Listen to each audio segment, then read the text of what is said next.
12:46. So welcome everyone to this week's edition of the Great Problems, Great Wine seminar hosted by the Department of Social Sciences.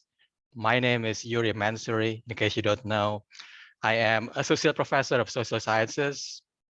I want to thank you, Dr. Hao Huang, the organizer of the Great Problems, Great Wine seminar series, and Professor Jeff Terry, who is the chair of the Social Sciences Department, for his support. Our guest today is Dr. Bjorn Markeson, who is the lead economist at Implan, which stands for Impact Analysis for Planning, and is also the software producer. He also is a faculty member of Brandeis University School of Business, and he teaches a course in urban and regional economics at Brandeis. Dr. Markeson grew up in rural northern Minnesota and attended the University of Wisconsin-Madison prior to serving the U.S. Peace Corps in Honduras, focusing on municipal development. Dr. Markeson's work in Honduras was responsible for the development of dozens of computer labs, and these were the first in these rural communities. Upon returning to the United States, he studied urban and regional planning at Cornell University and obtained his master in regional planning at Cornell. So this is our Ithaca Big Red connection here with Bjorn. And then he completed his doctoral work at the University of Wisconsin-Madison. His PhD dissertation investigated drivers of rural small business growth and entrepreneurship. Please welcome Dr. Bjorn Markeson. Great, thank you, Yuri, for the warm introduction, and also thanks for inviting me, and Professor Wong, thank you again for coordinating this. I really appreciate it. I'm also excited to be able to do this over this distance, right? So I'm based out of Western Massachusetts, and being able to participate in your seminar series in Chicago is very nice to be able to do from the comfort of my home. I appreciate that. So what I think I'm going to do is I'm going to jump right in and talk about understanding the impacts of local economic change. A lot of times what we see discussed in large news sources and the topic of broad conversation is economic impacts and changes at a macro US scale. What I want to focus on is looking at this more locally. And in times of economic change, local policymakers need tools to understand the effects of both existing economic institutions and changes to the local economy. And in this talk, I'm going to talk about how input-output and social accounting matrix models can be used to better understand local economic drivers. And then I'm going to do a practical example, right? So we're going to take a look at it at, for example, a university and how the university would impact the local economy in both an ongoing basis and through, for example, construction of new facilities. And as I go along, I'll pause here and there. We can save most questions for the end, but we can, I don't know what your general culture is, if you want to ask questions during the meeting as well. We may put those through the chat. Yes. Okay. So when we're thinking about measuring economic impacts, the question is, how can we measure impacts of existing industries in a region and shocks to that region's economy? And much of local economic policy is related to two parts of this question, right? In essence, how are we doing? And what happens if something changes? And the question about how are we doing is in local terms, not national metrics. So in other words,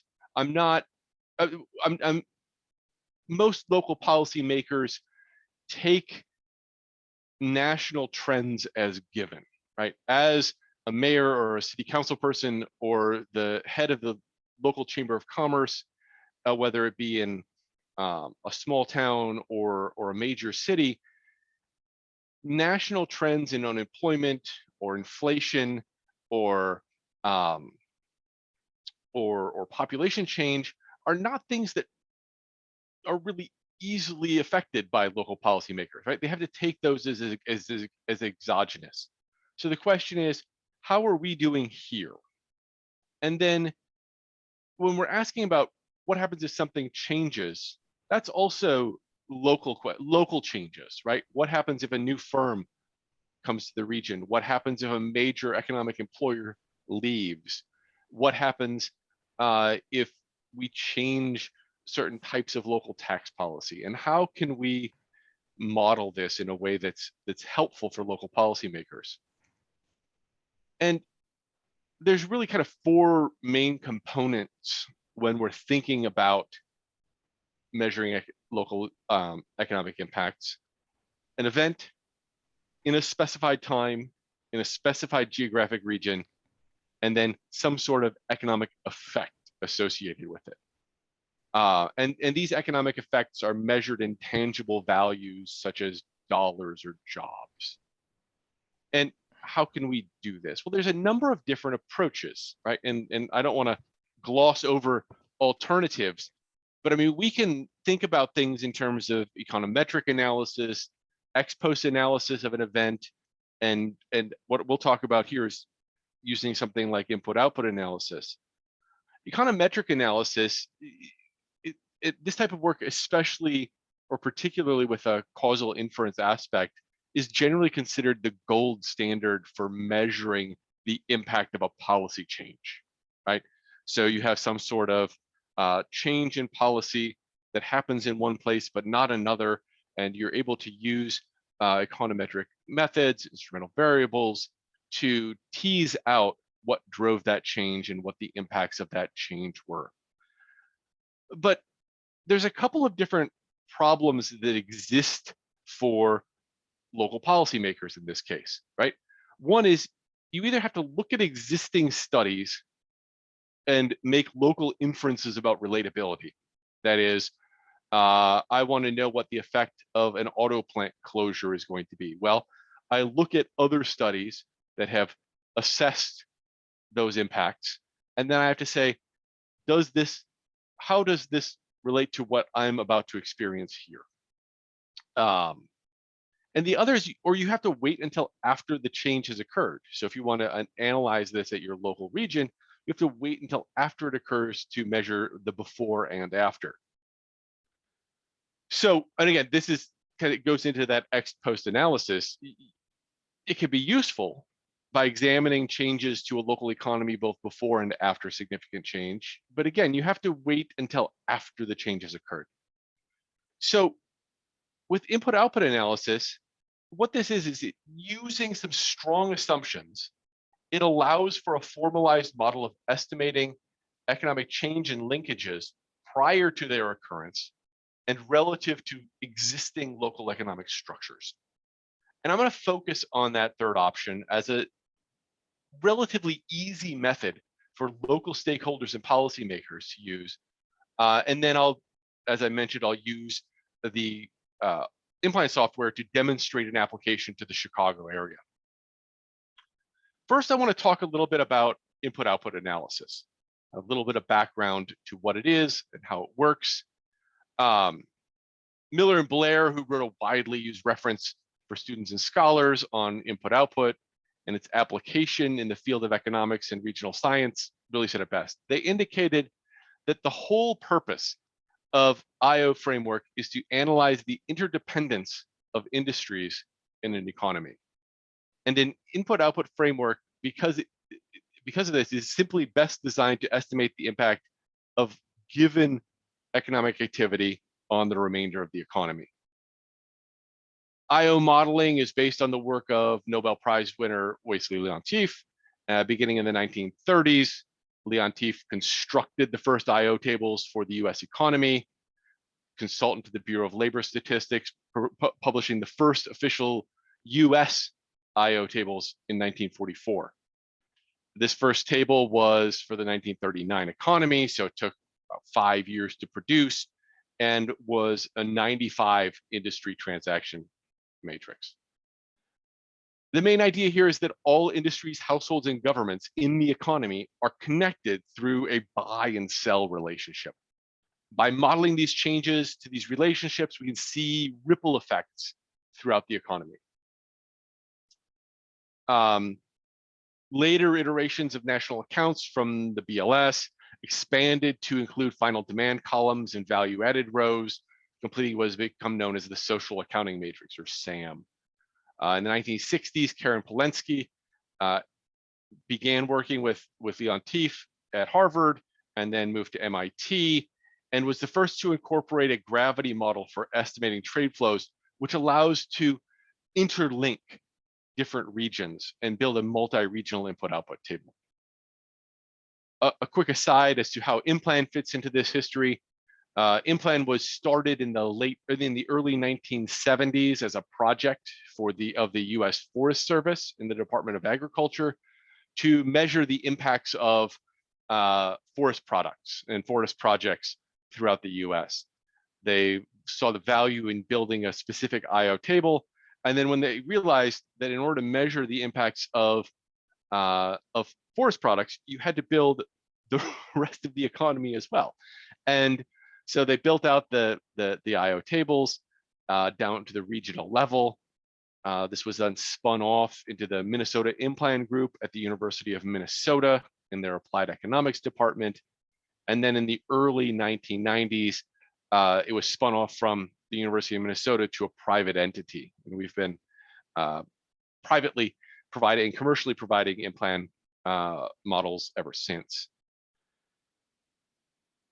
I want to talk a little bit about assumptions and methodology, right? So when we're thinking about input-output assumptions, we're thinking about a model that has a large number of strong assumptions, but these strong assumptions allow us to have greater insight into the actual pieces of an event or a structure that occur, right? So by tightening up a model, we're able to really understand what's going on in the different pieces of it. So we have a constant returns to scale model. That is, that things don't become more efficient as they increase in size and scope. It's a fixed input structure, so there's no substitution effects. What does that mean? In the simplest terms, this is not a model that allows substitutability between labor and capital or different types of inputs for one another. Industries are homogeneous. The auto manufacturing industry in Detroit is the same as the auto manufacturing industry in Louisiana. They're the same. There are no supply constraints.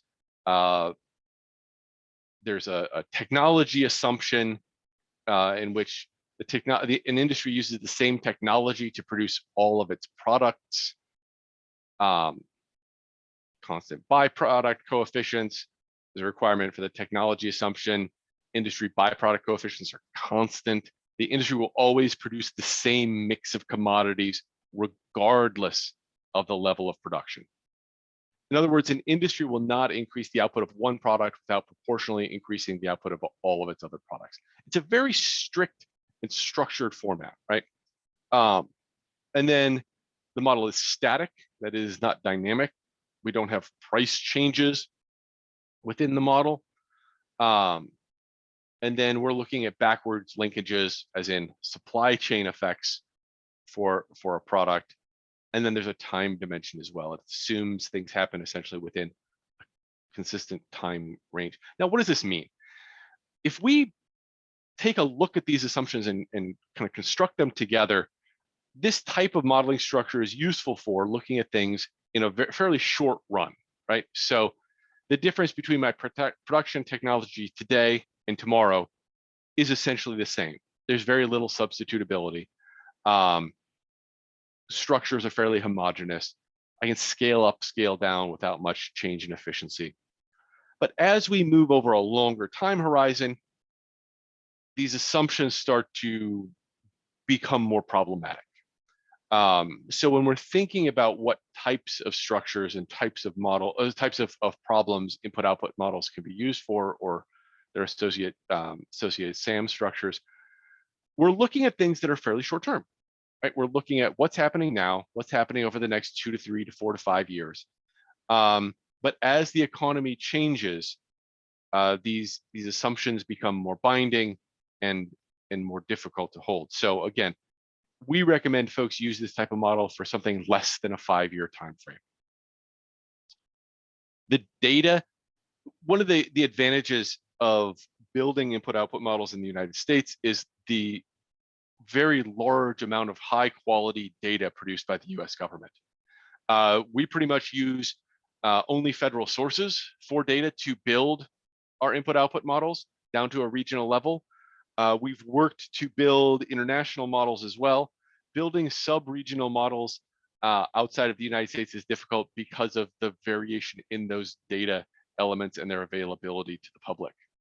A lot of times you'll see national IO models be used.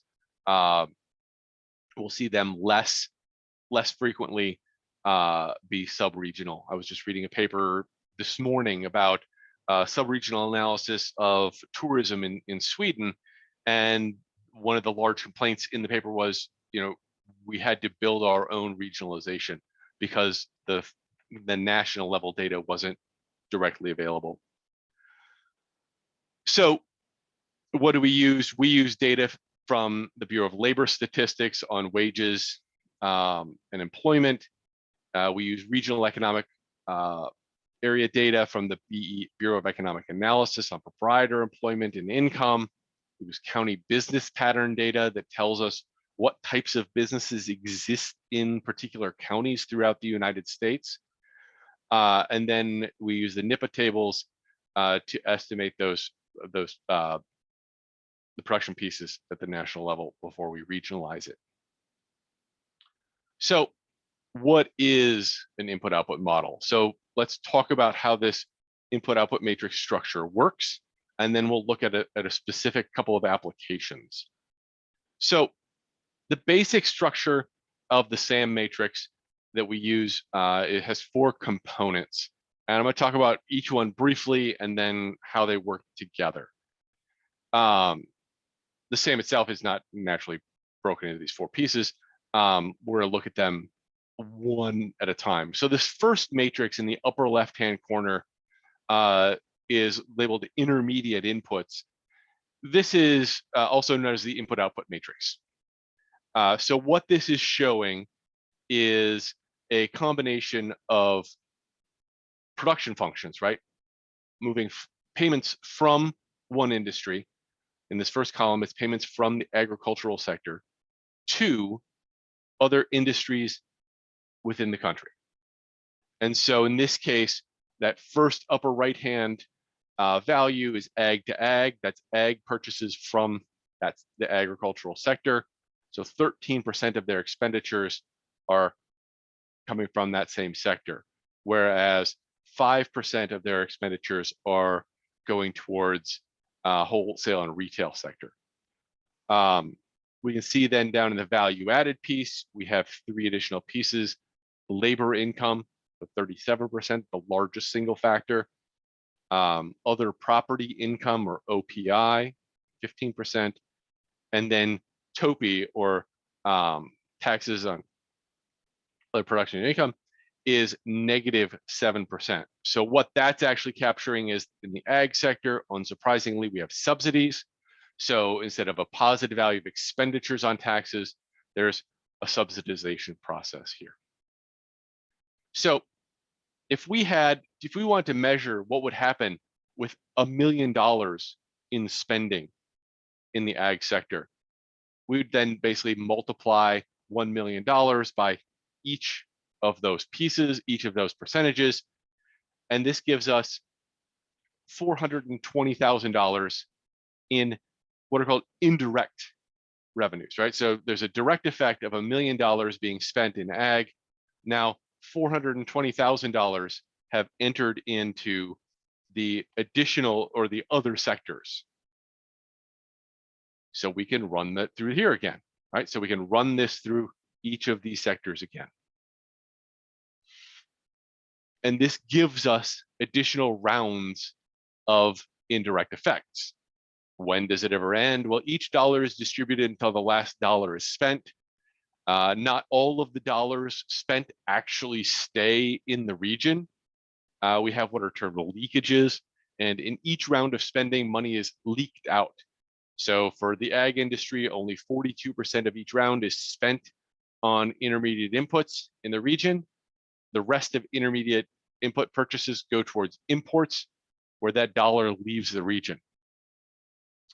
So using this example of the initial $1 million, 130,000 went back to purchases from ag itself, and so on and so forth. And we can keep repeating this out.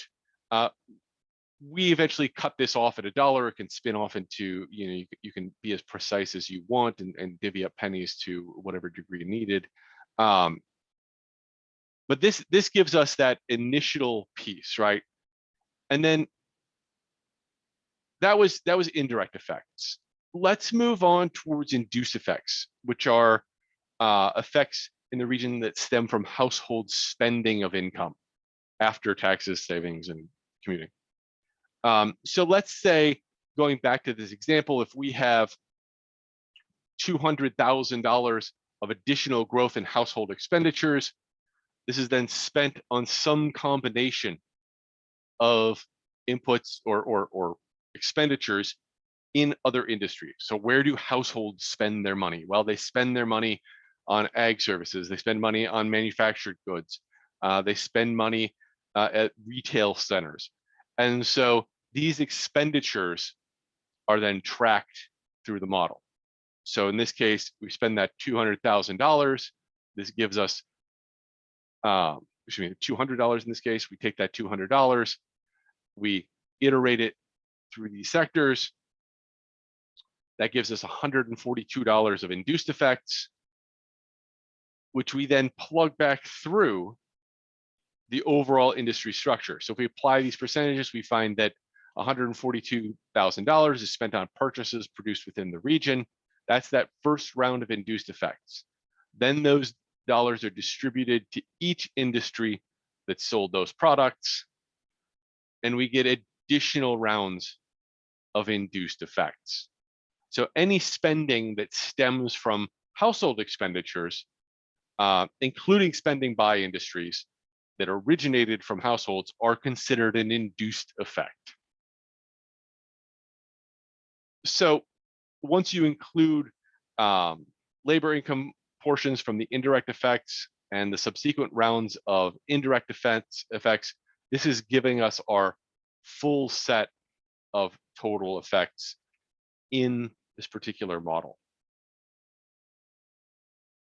Now, what we can do is, once we've built out these expenditure values or percentages, we can build this into something that's a little easier to use. And we have all this data. We don't need to do matrix algebra every time we're running a model.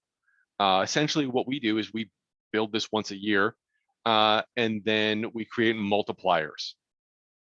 So how do we do that? Well, we start with this matrix, which is essentially all those expenditures balanced out, the full SAM, and then that's our A matrix.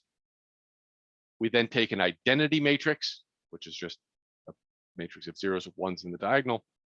And then we build the Leontief inverse multiplier matrix. So I minus A inverse gives us a matrix of SAM multipliers, SAM type multipliers. So these multipliers are what we're looking at when we're looking at how many times does a dollar cycle through the local economy when it goes through a particular sector to start with. Now, using that SAM to build regional multipliers for economic impact is one use of it, right? So you can think of that SAM matrix as a static description of the local economy and how, in the sense of how our industries tied to one another. and how are individuals and how are households tied to that economy. And you could use that in this case to build out a table of multipliers to understand ripple effects of in the economy. You can also then use that SAM and these linkages to other types of analysis, right?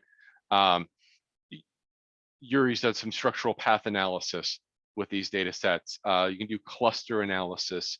It's the building block of computable general equilibrium, or CGE modeling, right? So this is kind of a static structured piece of the economy that we can use to do different types of analysis. And with our software, a lot of people use it for event analysis, which I'll show you, but a lot of researchers also extract that SAM out of it and use it in other direct applications.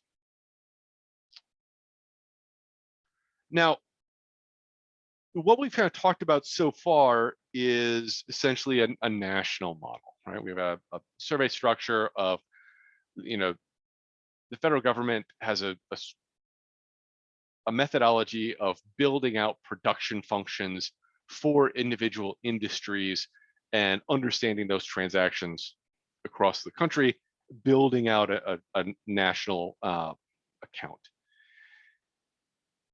And what we've done is, as we talked about before, regionalize that and saying that the economy, or those relationships or multipliers, or the SAM, is going to vary by region based on what industries are there. The amount of leakage you would expect to see is going to be different because there are going to be different buyers and sellers in any particular region. So we need to regionalize that model. So the national model represents an average condition for a particular industry.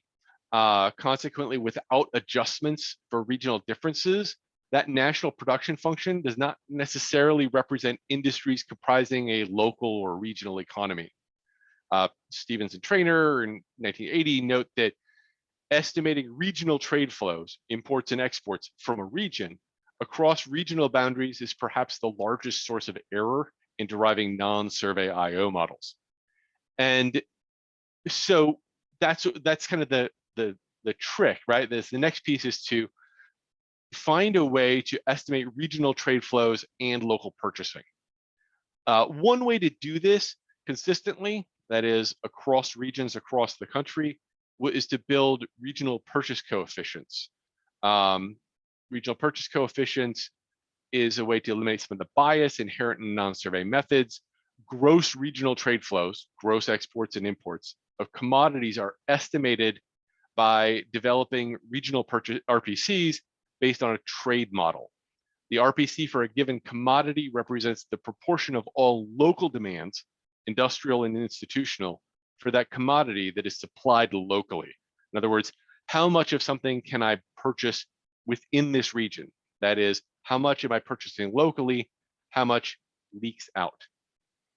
There are a number of different ways to build trade models. The way we use is a double constrained gravity model. We have a good idea of where goods are produced. We have a good idea of where goods are consumed. And we use those entities and look at the production of goods and the consumption of goods as two different fields of gravity, and then model transaction between those entities.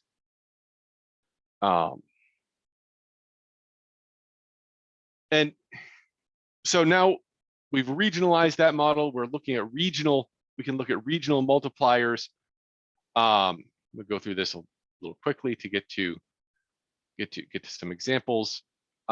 Multipliers estimate that ripple effect, or that total effect per direct effect within a region for a given indicator. What does that mean? Essentially, an industry with a type SAM output multiplier of 2 generates an additional $1 of indirect and induced effects per dollar of direct effect. So in other words, if I'm looking at a given industry and I say that as this industry expands by $1 million, it generates an additional $1 million of economic activity in the region through business to business expenditures and household expenditures, that gives us $2 billion of overall economic activity.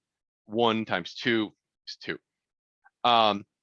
As a kind of a rule of thumb, we say that 2 is kind of a good benchmark for understanding like what would be a high or modest multiplier, right? So multipliers significantly higher than 2, you're going to want to look at and say, well, you know, what was the methodology for deriving this? Because, you know, if you say something has a multiplier of 10, what you're saying is that dollar, when it cycles through the economy, cycles through that region without leaking 10 times. And unless you have a very tightly bound economy with very little leakage, that is extremely unlikely. And so, you know, if I go to the store and I buy a loaf of bread, even if that loaf of bread is made down the street, their inputs are likely from outside of the region. We have a very globalized economy, and not just globalized in the sense of like the entire world, but diffused within the U.S. economy as well. And so those inputs probably aren't purchased locally, and those the flour and the yeast and the capital equipment all were likely purchased outside of the region. And so those dollars that money that I'm spending on the loaf of bread, most of that in many cases is going to leak out of the local economy. What does stay is anything that was produced locally and then labor dollars associated with it. So when it kind of as a consumer of economic impact studies, it's important to kind of keep that in mind and say, because you'll see stuff that says, you know, this new entity that we're building will generate $10 million for $1 million of expenditure, and you really want to dig into and understand why they could say that. But as a general rule, kind of 2-ish is a good benchmark to think about understanding those multipliers. They count for inter-industry relationships, and they are industry, region, and indicator specific. So we're building regional multipliers. So the multiplier for the construction industry is going to be different in Cook County than it is in Milwaukee County. It might not be that much different, but it's going to be different because we're building out those regional SAMs, and because we've regionalized the SAM, we've regionalized the multiplier. And there are different mixes of household income groups. They spend money differently. And so we end up with a number of different multipliers at each regional level. We have output multipliers, employment multipliers, labor income multipliers. And so when another thing to ask is when somebody gives you a multiplier number, what multiplier are they talking about, right? Are they talking about a multiplier on number of jobs? Are they looking at a multiplier on output values? And that matters because a lot of times you can take 2 extremes, right? You have very high value products that are produced with very low labor quantities. You can have high output multipliers without a very large employment effect. You can also, if you have very labor intensive industries, you can have high employment multipliers without a particularly large output effect, right? So effects that drive employment in the restaurant sector may have very high employment numbers, but the overall output or labor income associated with that may be modest. So it's important to understand what type of multiplier we're talking about and being able to compare them and look at them side by side. And then just kind of a term of art, looking at type 1 multipliers or SAM multipliers. The type 1 multiplier is direct plus indirect effects. It's direct expenditures and business to business expenditures. That SAM multiplier also includes household expenditures. Depending on the input output tool you're using, That type 1 multiplier may be more common. The SAM type multiplier requires additional knowledge and understanding about household expenditures as well.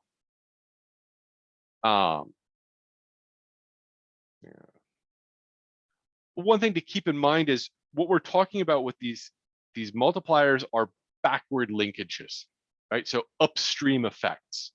So if we start at that point of sale, we're saying, I don't, in essence, what am I interested in? I'm interested in the blue piece of this circular graphic, right?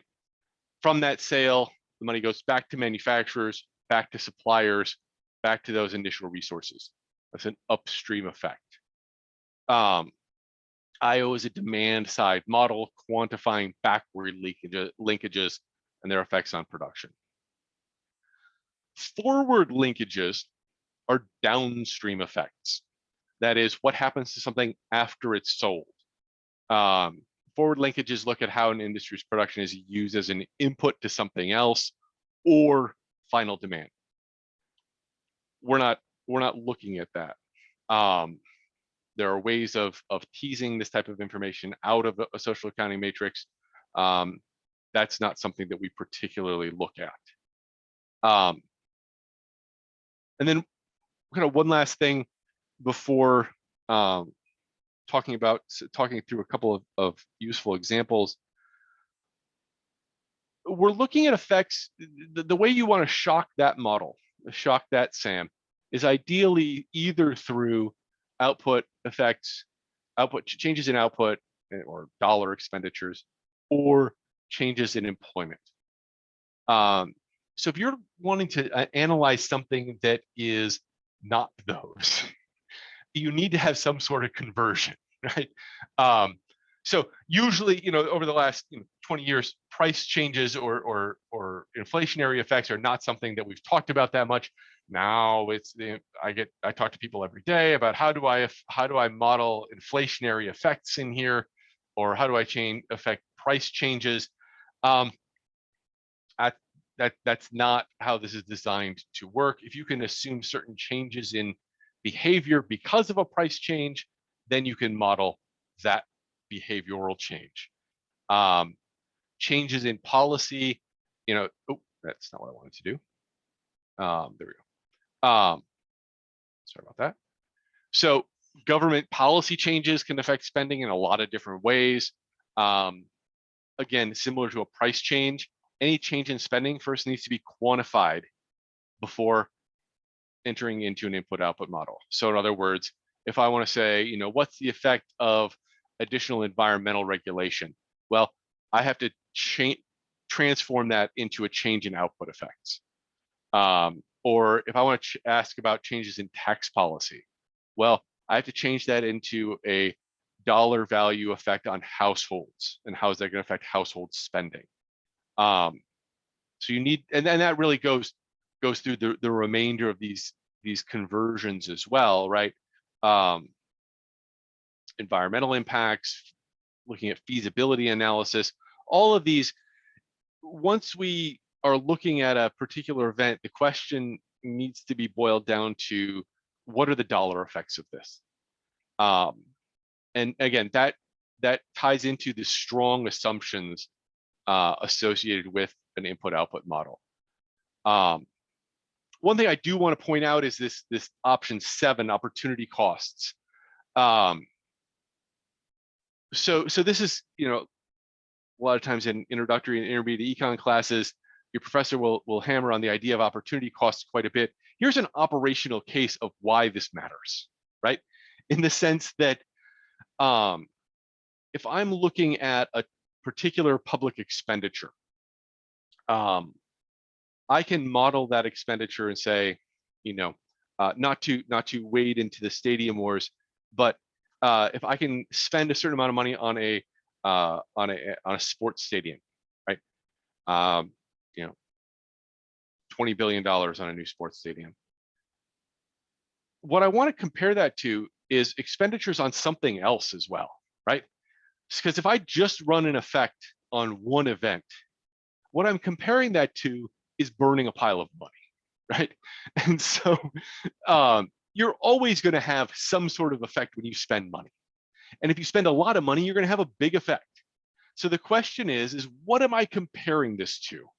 And how do the two different ways of making a particular expenditure vary, and then make a comparison in that variance? This is a net effect, right? So in other words, I can spend $75 billion on a stadium. I can also spend it on something else. And I need to model both of those in order to understand what an effect is. And understanding that households make spending decisions as well, right? So if I'm looking at tourism effects of something, if I'm looking at what I want to look at is people that are bringing money into a region, right? So if you're looking at the effect of the theater district in Chicago, what you want to think about is what are the dollars that are being brought in from outside of the Chicago region onto those theater expenditures, because local households are likely going to spend those dollars on other types of entertainment in the local area. So it's really important to think about these types of trade-offs as they exist. And then we can get into this example. I'm going to pause for any quick questions before I kind of go into two examples.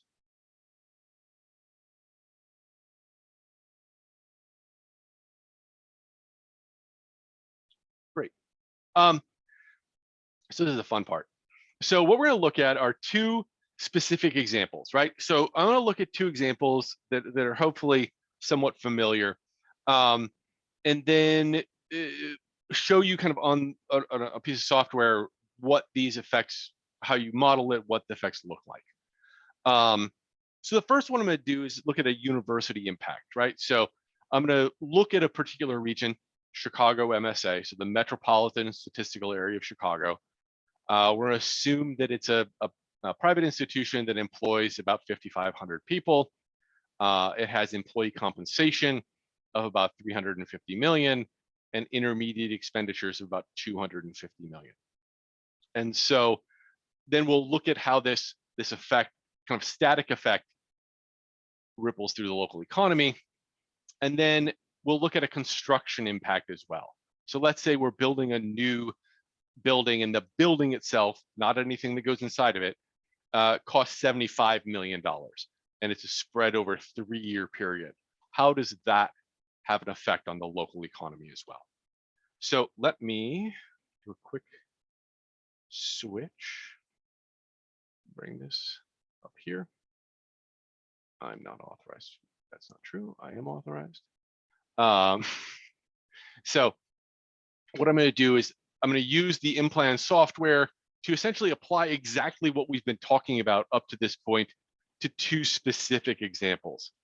I'm going to look at the Chicago MSA.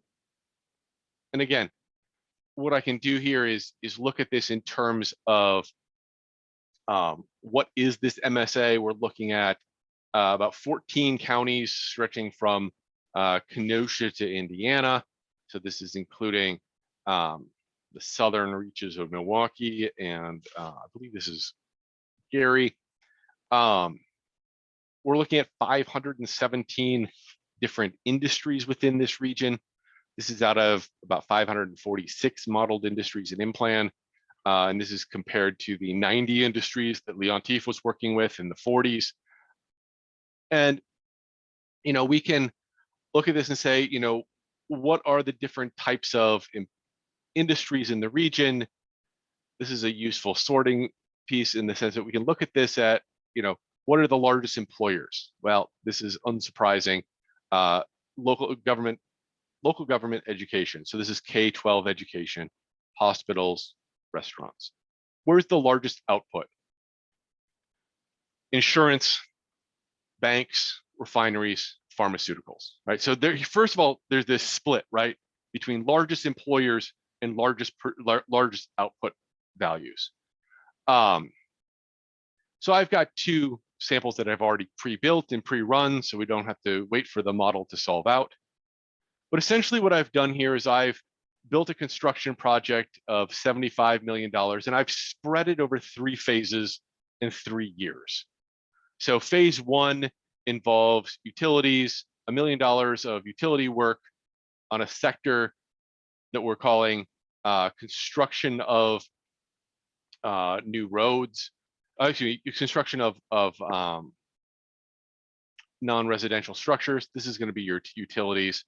Construction of new highways and streets, so $1 million on road development. So that first year are those two plus $23 million on construction of new educational or vocational structures, and then 2 additional years. And I've tagged these so it's easy to follow. And then I've modeled this out. So phase 1 occurs using 2022 dollars in the 2019 data year. Let me just pause for a second on that. The latest data year available is 2020. 2020 was a mess. And so our advice is to still use that 2019 dollar year. I'm very excited that when the 2021 data will be out in December, that will be a little bit better than what we're currently forced to work with. But this is, this comes to a question that, we talk to folks in industry all the time, and they're like, well, I want like Q3 2022 data. It's like, no, we don't have last quarter's economic data built into this model. This model is used to represent the structure of the economy. So not a lot of the quarter to quarter variance, but that underlying build of the economy. And that requires large federal data sets that are only released annually. And then it takes us a while to process them as well. So there's always this lag of some sort. That lag has gotten shorter and shorter, but it's still there. So we're going to use that 2019 data year to model year 1, year 2, and year 3 of these events. And we'll look at these results. What types of impacts are we looking at? Well, this initial output of, so first of all, this is the wrong way to look at this, right? Because what we've done here is lumped all of these events in all 3 years together. What I really want to do is look at this 1 year at a time, right? I've modeled it all at once. I'm going to pull out year by year. And so here's that first year effect of $25 million. This has generated or is associated with 160 direct jobs directly in that construction event. And then we're looking at another 110 jobs in indirect and induced effects. So that's about a 1.8-ish value. And with output, that $25 million in output is associated with about $47 million in overall regional output. And so that's, again, 1.8-ish.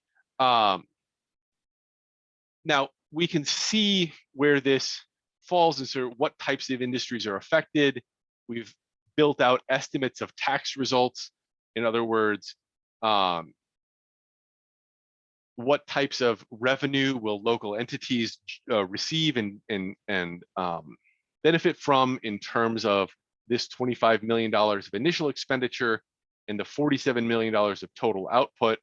The state's bringing in almost $1 million in tax revenue off of this. The sub-county regions, as in the city and municipal governments, are pulling in almost $750,000. And then, we can look at that year 1 or year 2. And year 2, these values are going to be a little different. Because it's a construction project, there's a little bit of margin on here. This is, since this is in the future, we're building in a deflator on this for output value. But still, you're looking at driving about 270 jobs. Now, if I wanted to be more specific, if I want to say, where are these jobs in the region, right? So are these jobs in you know, on the south side of Chicago? Are they in the northwestern suburbs? I can build this model down more specifically, right? I can either look at Cook County specifically, or I can use zip code data to build custom regions within it. That takes quite a bit of more effort and time to build out.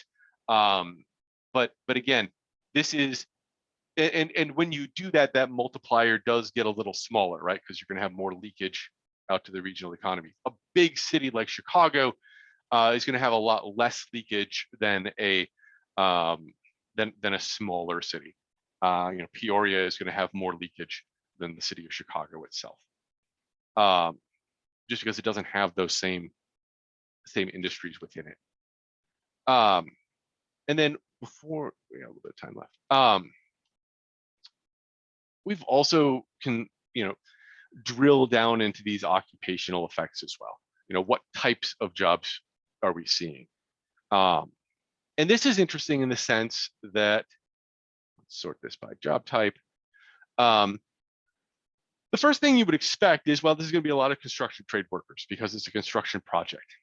But you also, let's take a look at this in terms of induced effects, right? So in other words, employees in so construction trade workers earn income and they spend it.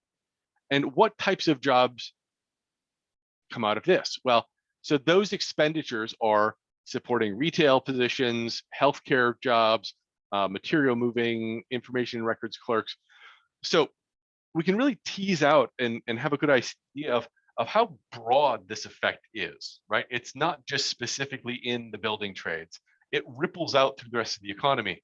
And sometimes it's hard to see that when we're looking at this in terms of industries specifically, and it's easier to see it in terms of occupations.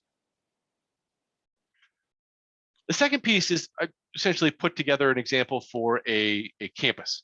So a campus event using 5,500 employees with employee compensation of about 350 million. Now I've done a little bit of editing on this event, right? I've said, well, let's zero out this middle line. In other words, there's no proprietor, there's no single owner who's getting an employee draw. We're not looking at other property income, and we're going to assume that it's a tax exempt entity, so it pays no taxes. And then we've got intermediate inputs of 250 million. Now, if I want it to be more detailed, I can edit this spending pattern. I can go in and say, I know what the expenditures of this institution look like. You know, you can say, oh, is it it's a dry campus, so no expenditures on beer, wine, or liquor. I can eliminate those from that expenditure function and readjust that production function as a whole to give a more specific event. Essentially what this is doing is this is going into that A matrix and editing that column for this particular industry to match the knowledge that you have about it. So let's take a look at these results. So again, this is looking at this in the Chicago MSA. What is the effect of, or what is this is the question here that's being answered is, what is the standing effect of this institution, right? So an institution that employs 550 individuals, paying them $350 million in labor income and having an additional $250 million in expenditures on a year-to-year basis drives about 1,500 jobs indirectly. That is from business to business expenditures. They're spending that $250,000 on the inputs in that production function is sufficient to drive another 1,500-ish jobs with about $90 million in labor income. And then the induced effects are these households earn income and they spend a certain proportion of it locally. And that drives jobs as well. So we're looking at about another 2,500 jobs. So again, we're looking at a multiplier of about 1.8-ish on the employment side and a little over 2 on the output side. Now, why is that higher on the output side? Because that university primary expenditure is on labor, right? So that labor expenditure cycles through that local economy more effectively. We've drawn a really big circle around the Chicago MSA, and it allows us to have an understanding of that standing effect. Year over year, what's the effect of this institution? Well, it may be employing 5,500 individuals directly, but it's supporting about 9,400 jobs overall in the region. It's generating almost $600 million in labor income. And it's generating just over $1.3 million in overall output. So it gives us, and we can also look at this in terms of tax revenue as well, right? So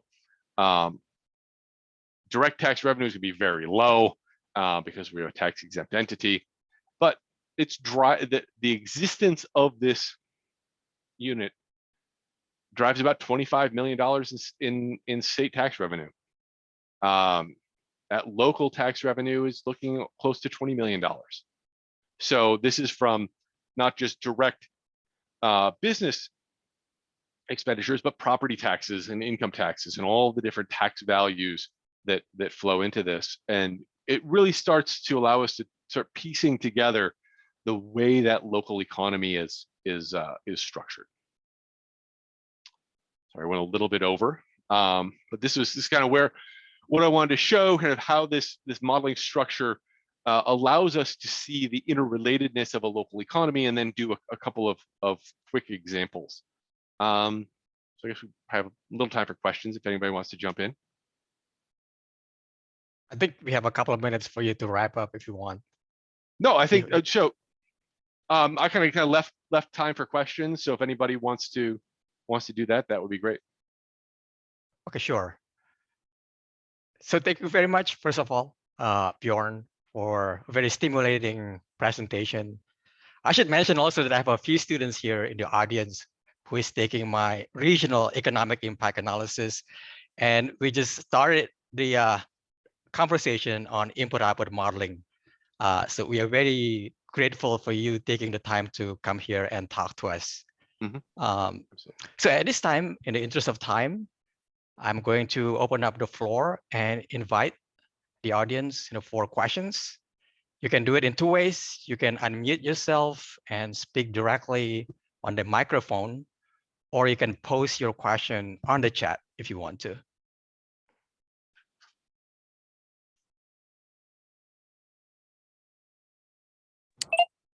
Yeah, sorry, everybody. I'm on my phone, so I couldn't figure out how to raise my hand here. So I'm just That's go okay. for it. We're good. Yeah. Professor Terry. Yeah. So I find this very interesting. Mm-hmm. Your model is somewhat static, but still gives fairly good results. Have you actually projected over really long time frames to see when it starts breaking down? Not recently, but we have in the past, and we find that anything projecting out past 5 years gets really shaky. And it really performs best in that 1 to 2 year time frame. So a year or two out.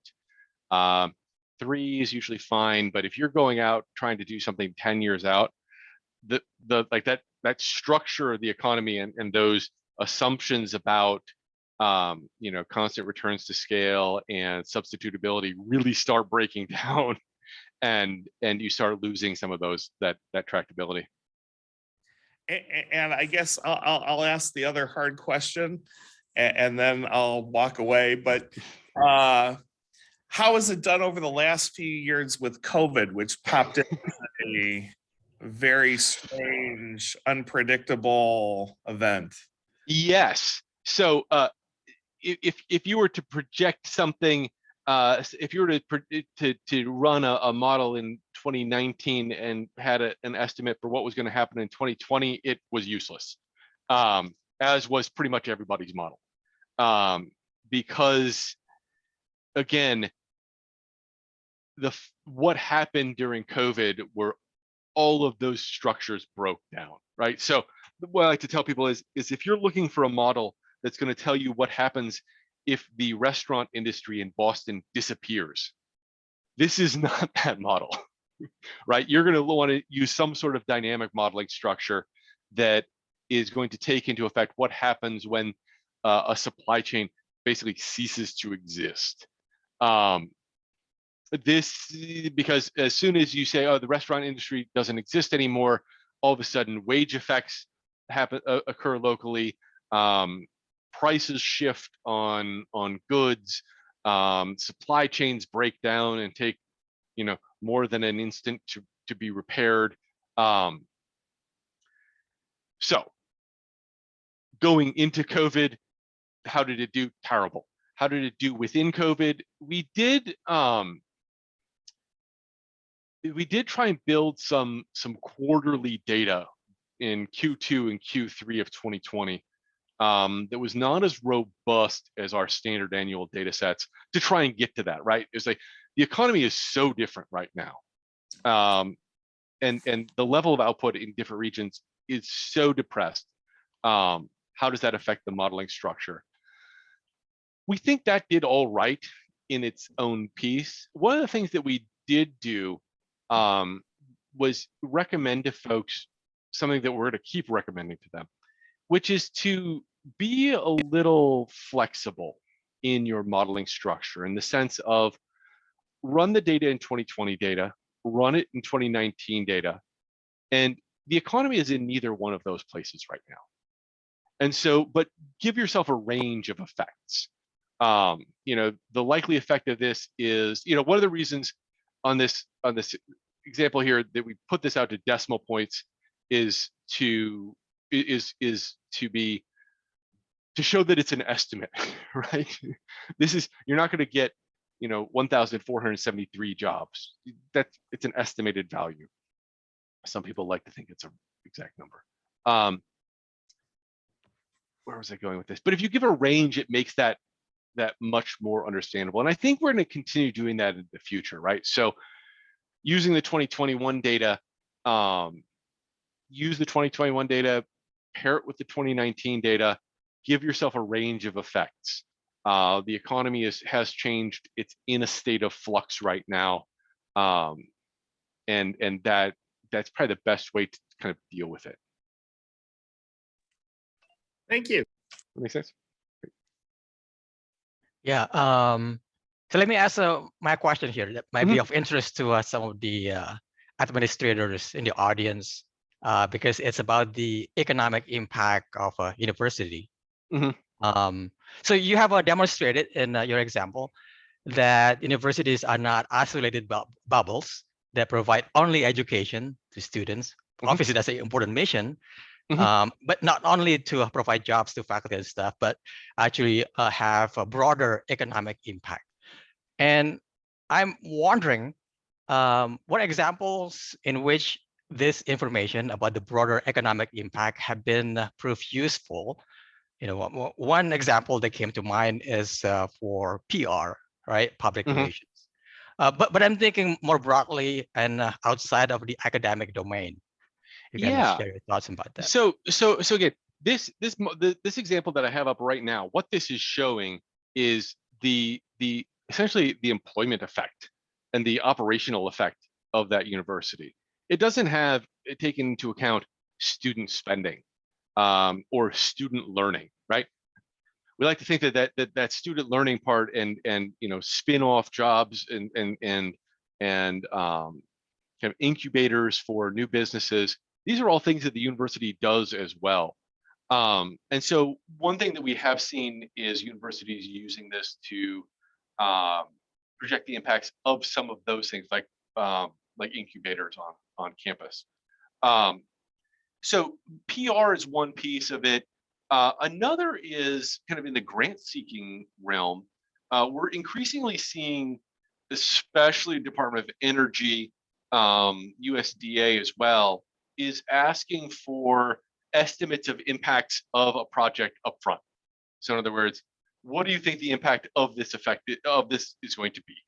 And so there were some folks Department of Energy was looking at changing regulation on nuclear power plants.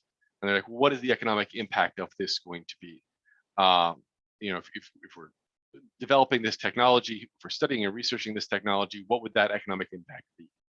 And another is to just help both university administrators understand the linkages to the local economy and understand, where it fits in, and helping community leaders understand the way the university fits into the local community as well. Like you said, it's not a bubble. It's a very permeable membrane on this, right? With people and dollars and jobs and land going back and forth. And one of the things that's useful about an input-output model is it tries to model that on a local level. And it's not just about, you see an economic impact report and it's this upper left-hand box, right? Economic indicators by impact. But that's really just the kind of first cursory glance of the types of impacts and the types of information that this type of model helps you understand, right? Understanding what types of industries are impacted. One way to think about this is thinking about expenditures and looking at particular industry expenditures and where leakages exist, right? So what are the regional purchase coefficients on particular expenditure categories? So you can dig back into the region section and look at those regional purchase coefficients and say, these are awfully low, right? We're spending a lot of money on goods that are being produced outside of the region. Is there something we can do, public-private partnership, to help increase the capacity of the local area to supply these inputs? What does that do? It allows those dollars to cycle through the local economy more, right? So instead of leaking out and going across the border to Wisconsin where nobody wants those dollars to go, you can keep that in the Chicago area, supporting local jobs and really feeding that local economy. Thank you. Mhm. Do you have questions from the audience?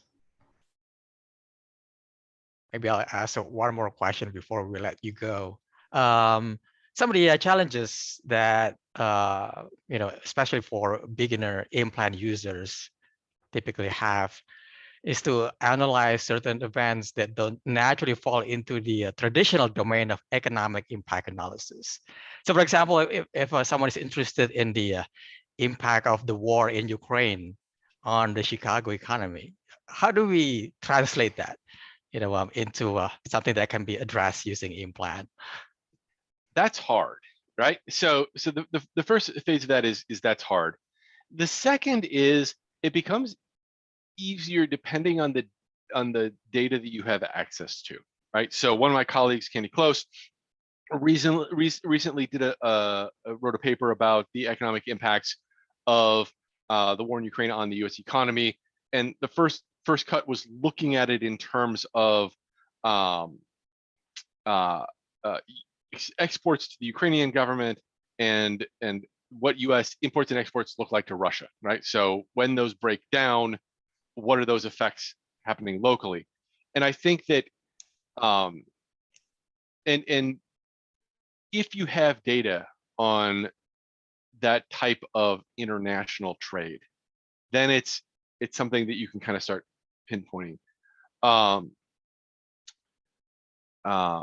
Another way of thinking about that is, and again, this is kind of going back to some of those big ideas in like the IO world about kind of a world MRIO process, right? Of building a multi-regional model of the world with consistent data and consistent industry structures to be able to follow those effects from region to region. And